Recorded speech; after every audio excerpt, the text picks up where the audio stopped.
Alright, troopers, welcome back to the channel. And today I'll be doing our first ever minifigure review. I hope to do 4 figures every time we do this, which should be once every 2 weeks. As you can see today, we have 4 figures starting from left to right. We have the Republic Bricks Uniless 10, also known as Tiger Shark Clone Pilot. And then moving on to the right, we have Art Commander Blitz. And then moving one more over, you can see Priya Vizsla in his Mandalorian armor. Season 4 and 5 Mandalorian armor from the Clone Wars. And then moving over one more, you see Clone Commando Captain Gregor. We'll do hopefully about a 2-minute or less review of each figure, and then we'll move on. Alrighty. Starting off here with the Republic Bricks Tiger Shark, also aka Uniless 10 Pilot. This specific clone does not have a specific backstory or anything, but it's currently a fan design that they have done based off of a Tiger Shark design seen from the 2003 Clone Wars Uniless 10 variant of a gunship. And so it's something we're working here. And as you see for most of my videos, they have a different line of products from Republic Bricks specifically, of different variants of vehicles for that Legion, which are pretty popular. And this is just a clone pilot they have for that. That's pretty cool. This specific figure is from Republic Bricks, and it comes in at $19 when it was available. It is currently no longer available on the store, and depending on some different things Republic Bricks has working out, he might or might not be able to restock it, just depending on some stuff he's doing. This is a 360-degree UV print on official Lego torso and legs with a blank head and then a Clone Army Customs helmet. Clone Army Customs, which does use ABS plastics as well as pad print on their products.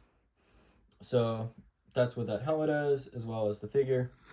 And because there's no current design for it, as far as reference material, it is purely a fan design at this point, and there is no right or wrong fan design, as there is no official design for it. And so you see different things here, such as the markings on the legs you see right in here, and then on the arms where you see a similar pattern on the shoulder plate, and then just the standard pilot's gear right there. And then moving on to the back here, you have the typical clone life support systems as well as the waist cape. And you can see the design on the head with the Republic Open Fleet symbol on the helmet.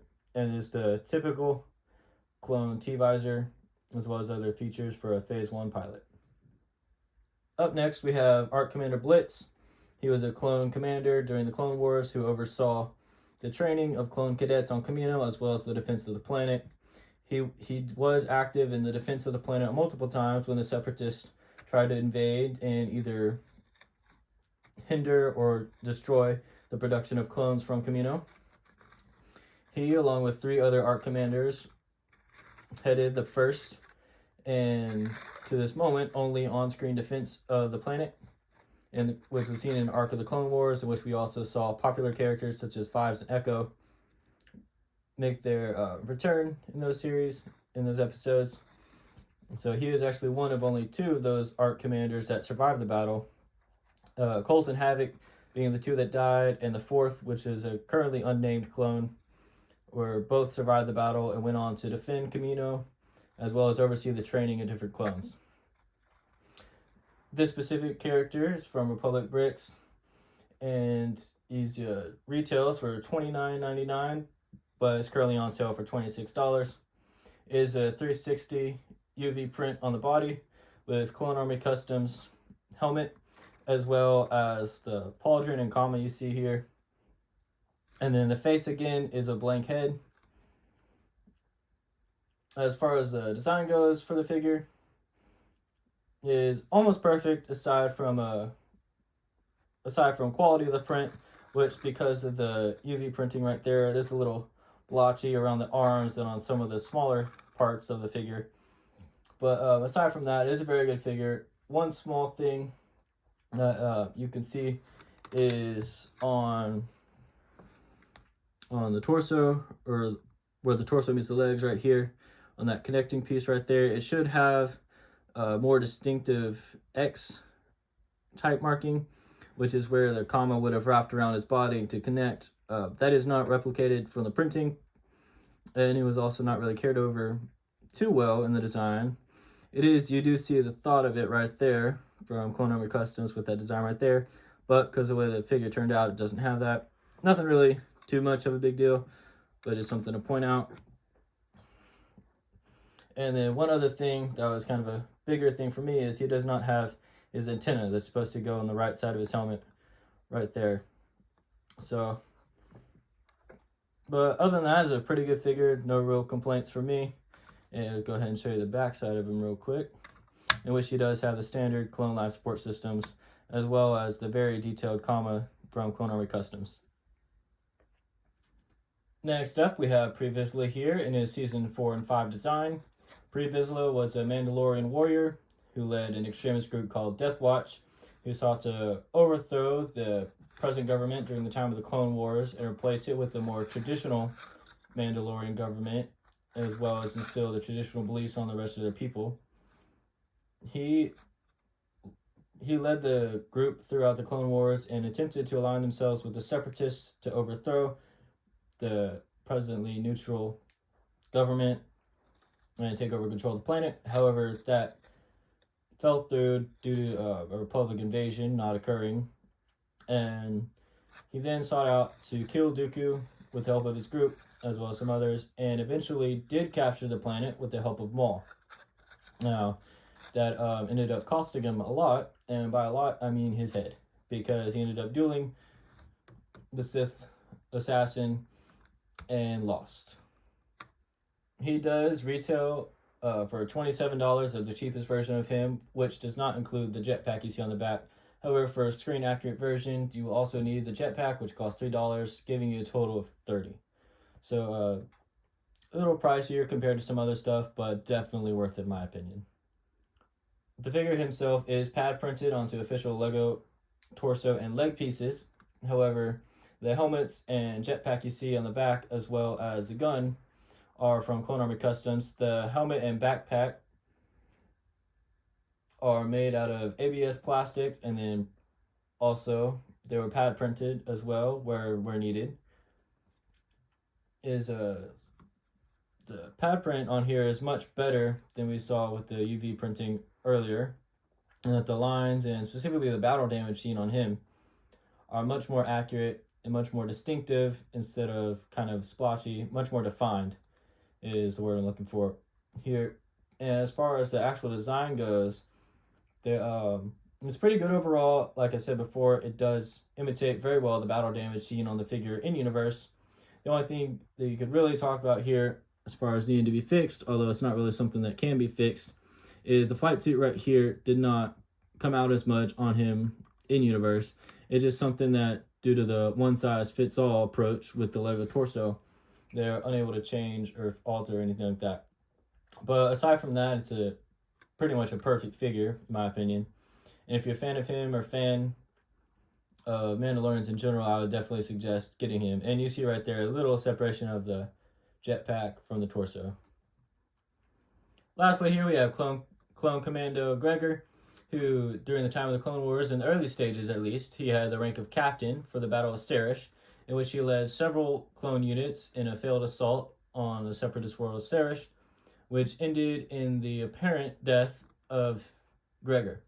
He was not actually dead, and he wound up on a world called Abafar, in which he ended up helping D-Squad, which was a intelligence mission by the Republic to steal a separatist decoding device, in which he apparently exploded and died.